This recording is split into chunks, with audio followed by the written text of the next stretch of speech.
If there's an infinite number of universes, why aren't we in one of them? So imagine that we have a universe. It could be our universe or any other universe in an infinite multiverse. In this universe, there are some planets, stars, black holes, maybe even some light.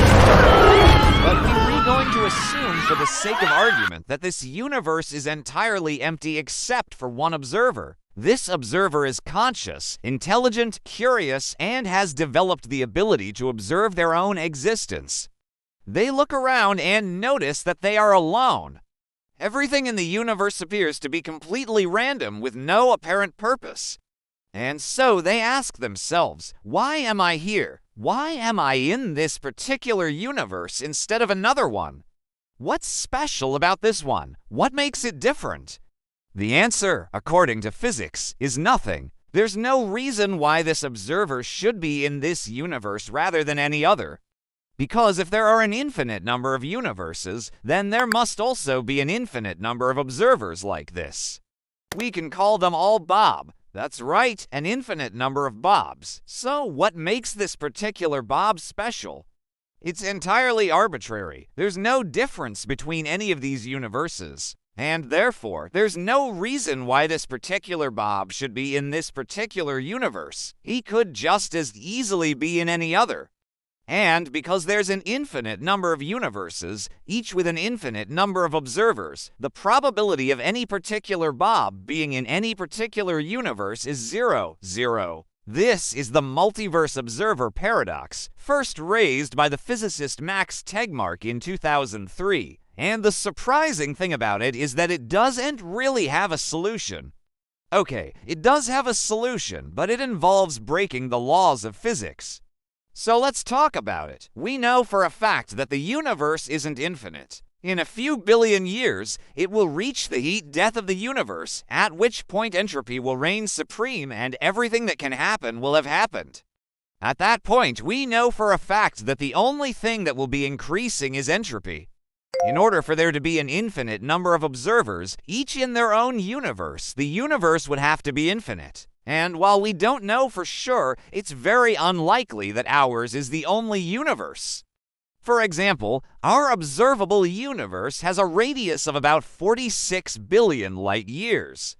But if the universe is flat, its radius could be much larger, and there could be a lot more out there that we don't know about. But still, even if the universe is infinite, we are definitely finite. And even if we were to include all the potentially observable universes, we still wouldn't have infinite universes. And even if we did, the idea of an infinite number of observers seems to break down anyway. Let's go back to our example of Bob. As we said before, if there are an infinite number of universes, each containing an infinite number of observers, then the probability of any particular observer being in any particular universe is 0. Therefore, the probability of us being in our universe is 0, but clearly that's not true. We're definitely in our universe. Well, unless we aren't, in which case our entire discussion is meaningless. But assuming we are in our universe, we can conclude that the probability of us being here isn't 0. In fact, it's 1. Therefore, we can conclude that the laws of physics break down at cosmic scales. Now, of course, this doesn't mean that the laws of physics actually do break down at cosmic scales. It means that something's wrong with the way we're applying them. And there are many things that could be wrong. Let's consider a few. First, we could just be wrong about the multiverse. Maybe it doesn't exist. Maybe we live in a universe that's the only one. Well, that would solve the problem, but it would also make this video a lot shorter, so let's try to avoid that. Next, we could say that the laws of physics do break down at cosmic scales, but that this is a good thing. You see, when physicists say that the probability of anything happening is 0, they don't mean that it's literally impossible. They just mean that it's highly unlikely, like the chance of you winning the lottery. It's extremely low, but it's not 0. Similarly, they say that the probability of our universe existing is 0, but they don't mean that it's impossible. They just mean that it's highly unlikely, and when something is unlikely enough, physicists often ignore it.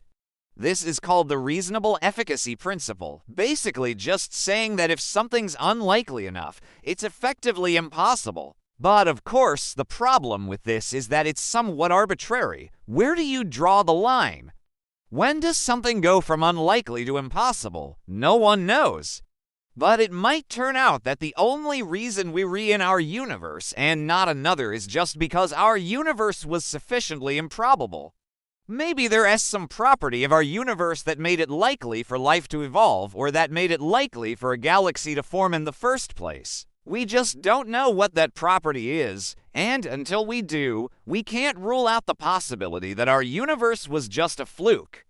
Another explanation is that the laws of physics do break down at cosmic scales, but in a different way. According to quantum mechanics, the act of observation fundamentally changes reality. This is the observer effect. The most famous example is Schrödinger's cat, which is dead and alive until it's observed. It's an illustration of how the act of observation affects reality. Now, this isn't just some weird quirk of quantum mechanics. The observer effect is fundamental to quantum mechanics. Without it, the theory wouldn't work. However, this poses a significant problem for our understanding of the universe. How can we ever hope to understand the universe objectively if our observations change it? Well, the answer is that they don't, at least not in most cases. For example, if you walk into a dark room, your eyes will detect the photons in your visual field, but that doesn't change the fact that the room is dark. The photons were always there. You just didn't see them before. In other words, the observer effect is negligible in most situations. However, it could be that the observer effect is significant at cosmic scales. In other words, the act of observing the universe changes it in some fundamental way. That would explain why we're here. The act of our observing the universe created it. Or maybe it's the act of every observer in every universe creating their own universe. It's kind of like a cosmic participatory universe, but that's just wild speculation. But there is one thing that isn't speculation, and that's how cool you are for sticking with us to the end of this video. Thanks for watching. See you next time.